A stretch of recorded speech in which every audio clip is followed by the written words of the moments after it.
This is the Ophthalmology Business Podcast, where we help you develop your ideal practice with help of other doctors and experts.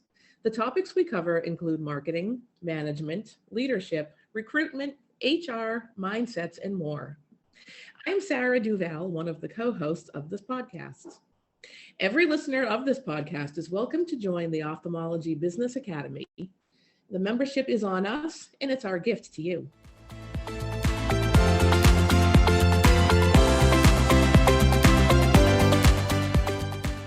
Today, I am excited to talk to Laura Baldwin, Senior Consultant and Certified Professional Coach with BSM Consulting, about accountability and culture in today's work environment. Let's jump in. But before we get started, Laura, why don't you take a minute to tell us about yourself, who you are, how you got into ophthalmology? Tell me your story. Thanks, Sarah. I'd love to, and I'm really happy to be here with you today. So my story, started in nursing. I'm actually a registered nurse, transitioned from clinical nursing into leadership roles, then into hospital business development, and ultimately into consulting.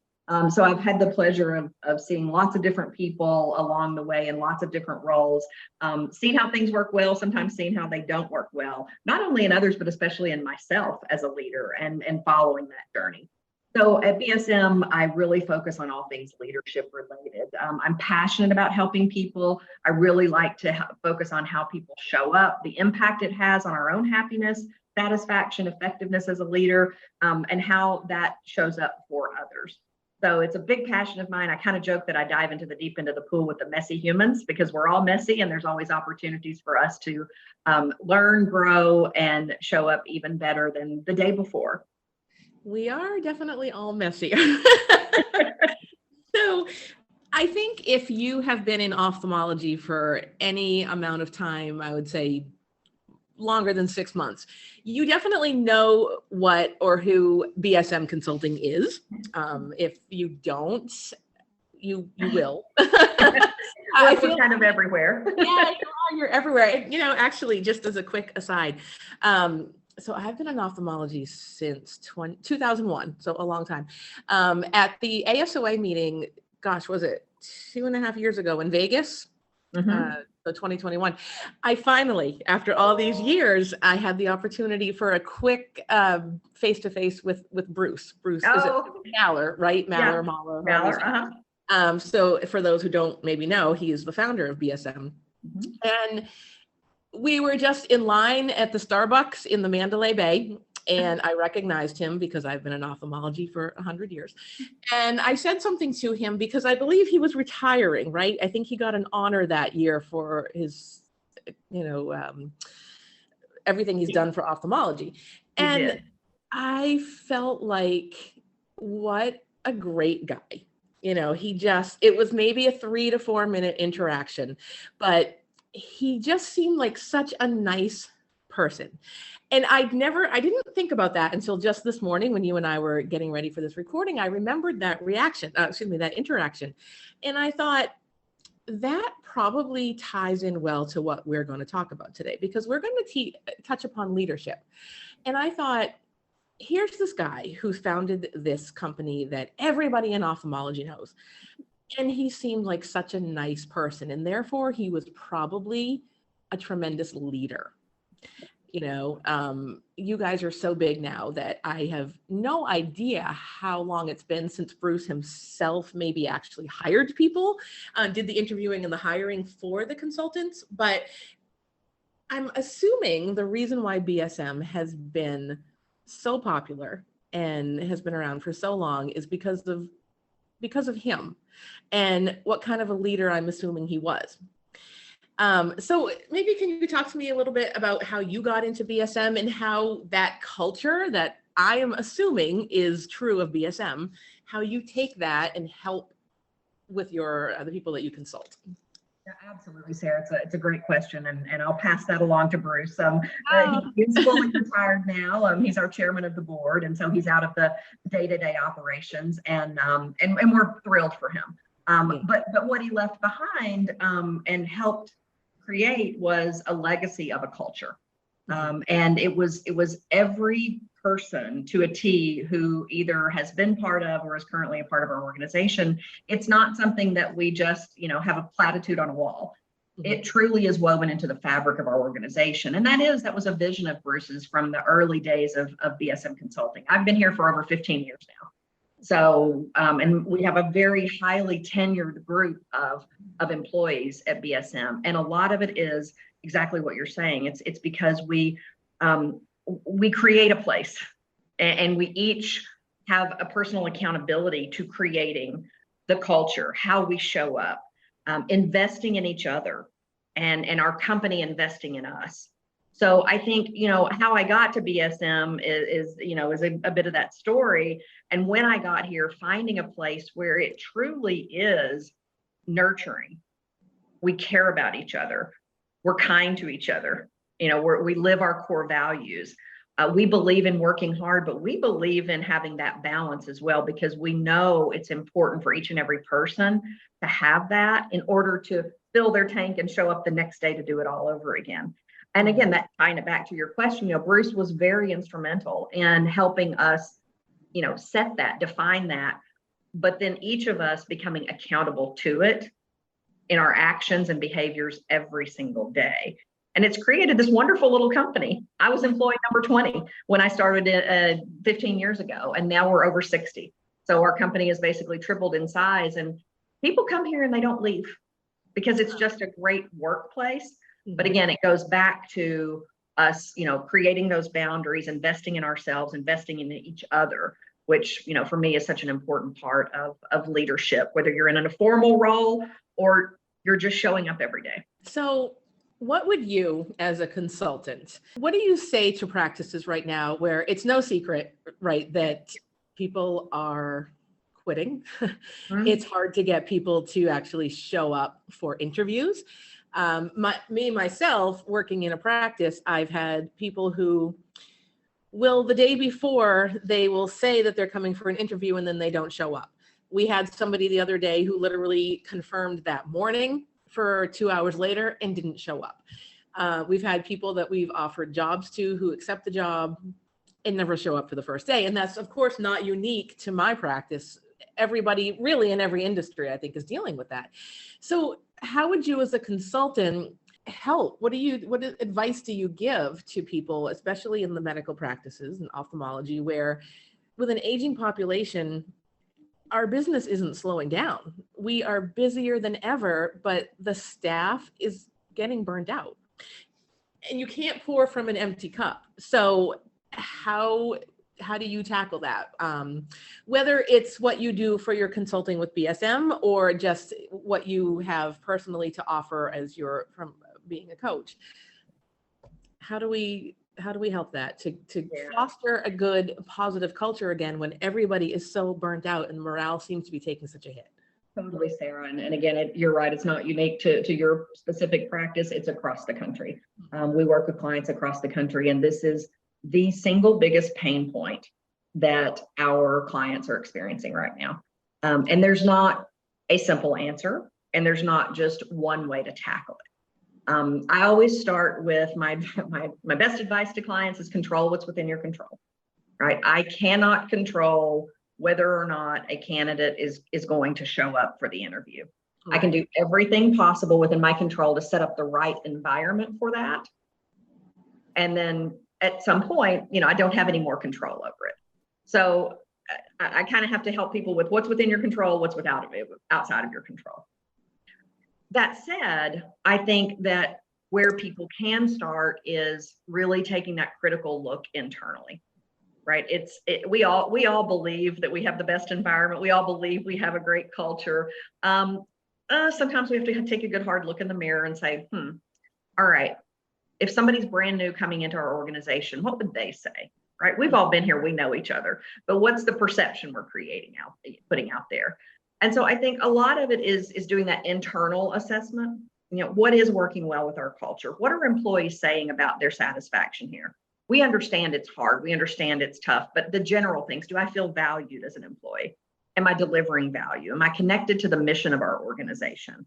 are we weaving these things in where we're not only doing good work? I mean, we're restoring sight. That's pretty super cool in ophthalmology, right? It's a really motivating, inspiring job. It's so, yeah, it's so important.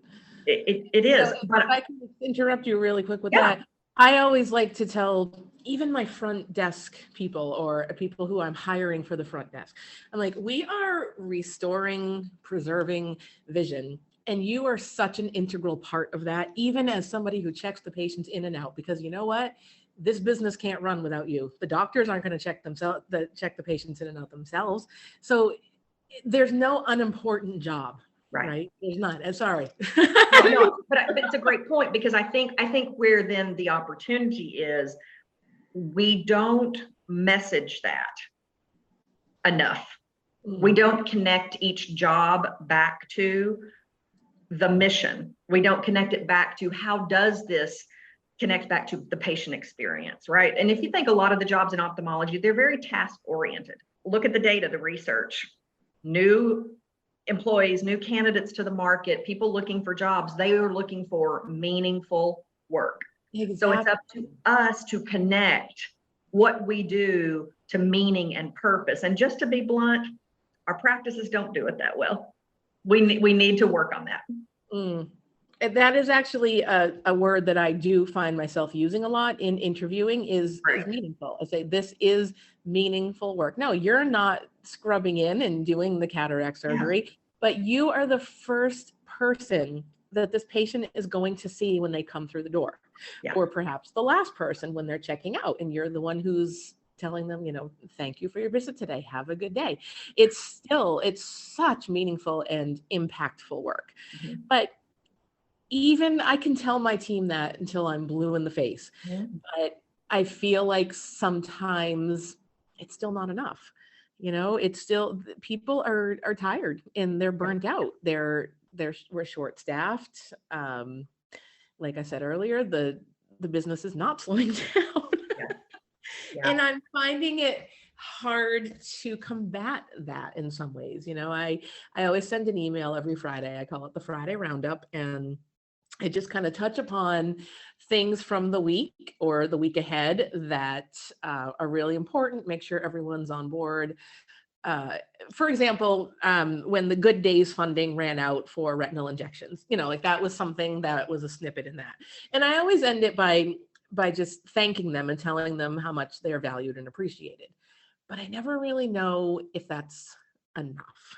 Yeah, and that's where I say there's not one answer, right? That's great, because communication, frequent and positive, it is excellent. And personal communication, right? I mean, email is one method of that, but people also want that walk around, that, hey, gosh, thanks so much. And not just from the administrative leaders, right? This is where we have to fully engage our physician business owners, and other leadership. If you're not in a private practice, you have to hear that message from multiple people, so that it starts to resonate. You feel it then, right? It's not just another email that says we're doing well. It's somebody stopped and took time at the end of the day to say, gosh, Sarah, I am so grateful for you. Thank you so much for making the lane run really smooth today.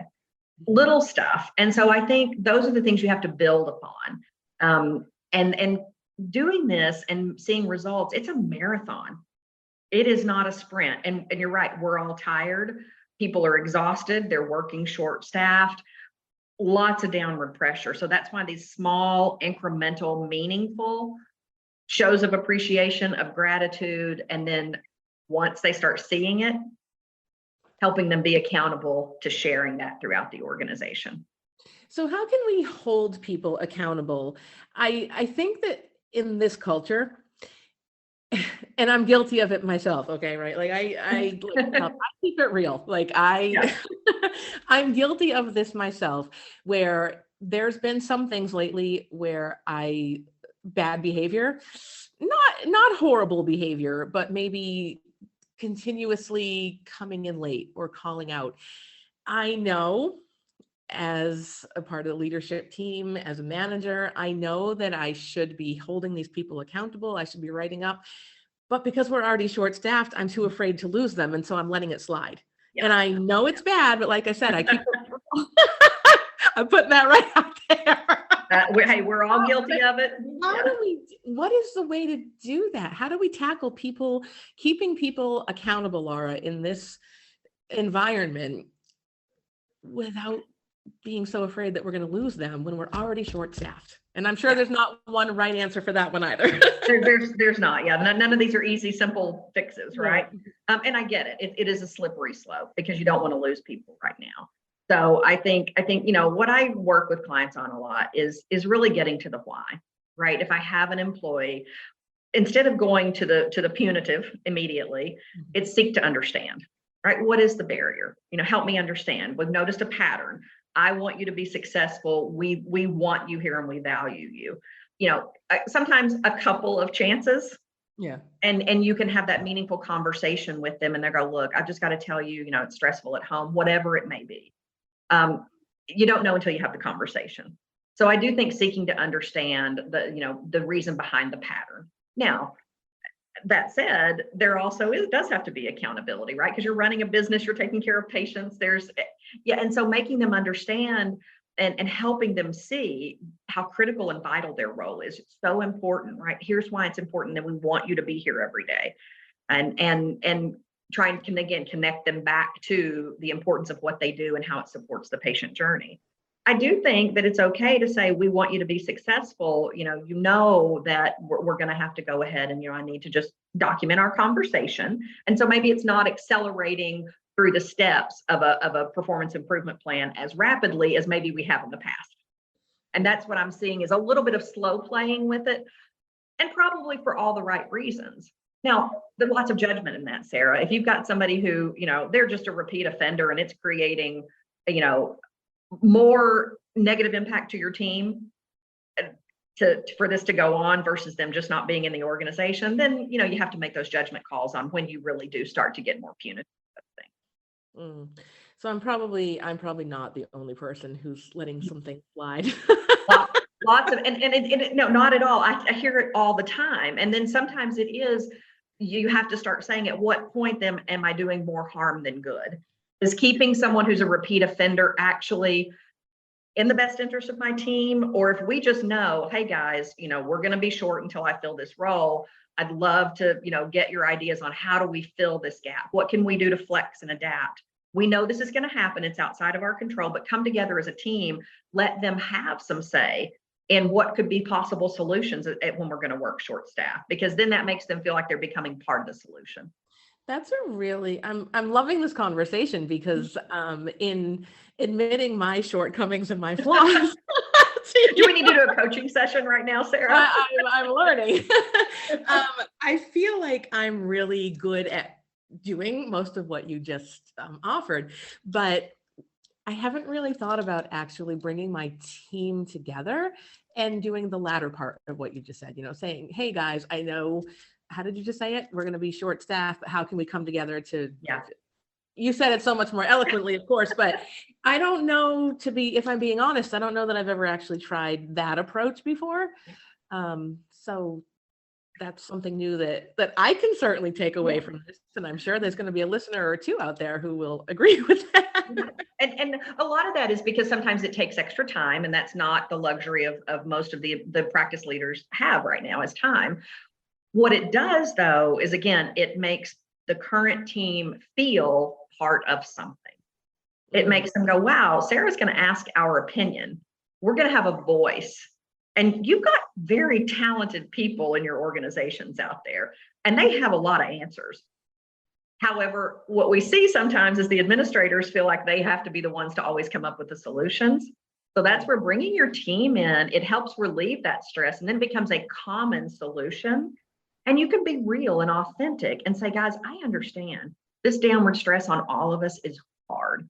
It's hard on you. It's hard on me. What we don't want is for it to be hard on our patients. So what can we do collectively as a team to ensure, in spite of being short a tech, being short a scribe, being short whoever, we're still coming together, working hard as a team and making sure our patients are taken care of. They appreciate that kind of opportunity to work with you in that way. I love that. And I think a lot of us probably fall short there, honestly. I think a lot of administrators probably think it's my job.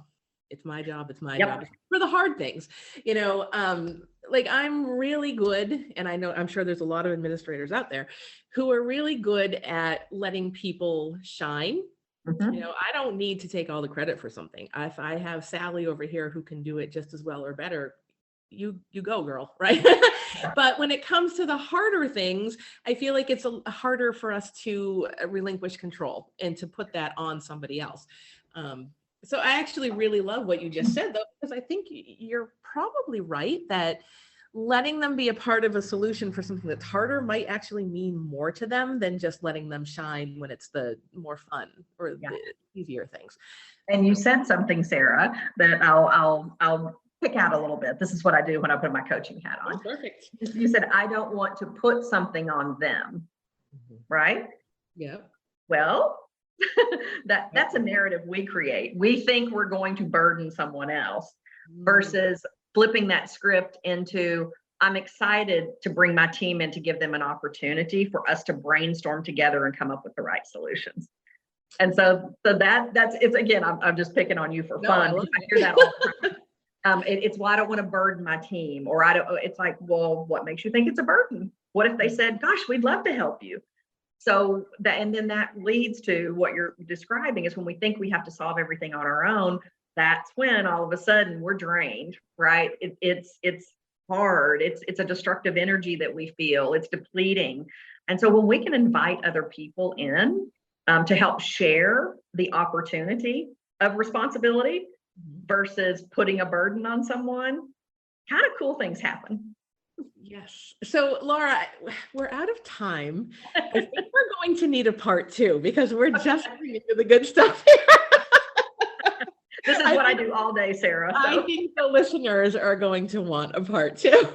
Okay, we can do part 2. Thank you so much, Laura, for joining us today and talking to us about accountability and culture in today's work environment. We appreciate it very much.